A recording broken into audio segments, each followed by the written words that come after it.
கிறிஸ்துவுக்குள் பிரியமுள்ள சகோதர சகோதரிகளே, பலன் தரும் தேவன் எபிசோட் 1631 கர்த்தரை துதிக்கிறேன், மகிமைப்படுத்துகிறேன். இந்த நாளிலும் புனித வாரத்தினுடைய சனிக்கிழமையில் ஒரு வேத பகுதியை நாம் தியானிக்கலாம். 1 பேதுரு 3 அதிகாரம் 19 அந்த ஆவியிலே அவர் போய் காவலில் உள்ள ஆவிகளுக்கு பிரசங்கித்தார். காவலில் உள்ள ஆவிகளுக்கு பிரசங்கித்தார். கட்டப்பட்ட ஆவிகளுக்கு பிரசங்கித்தார். குருத்தோலை ஞாயிறன்று நாம் தியானித்தோம். கட்டப்பட்ட கழுதைகளை அவிழ்த்து விடும்படி சீஷர்களுக்கு கட்டளையிட்டார் என்று சொல்லி.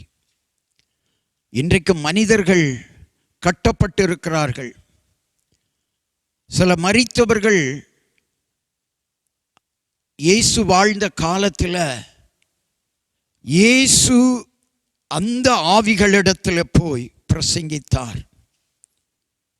ஆவியிலே பிரசங்கித்தார் என்று சொல்லப்பட்டிருக்கிறது. நாம் இன்றைக்கும் கட்டப்பட்டிருக்கிற மனிதர்களுக்கு பிரசங்கிக்க ஆயத்தமாய் இருக்கிறோமா?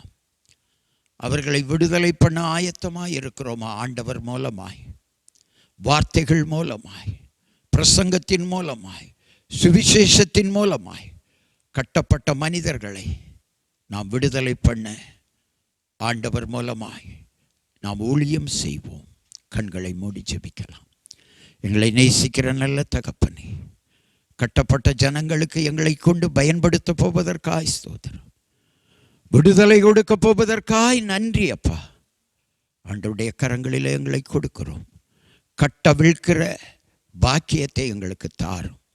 தந்து கட்டப்பட்ட அநேக மனிதர்களை கட்டவிழ்க்க எங்களை பயன்படுத்தும். இயேசுவின் நாமத்தில் ஜெபிக்கிறோம் பிதாவே, ஆமென்.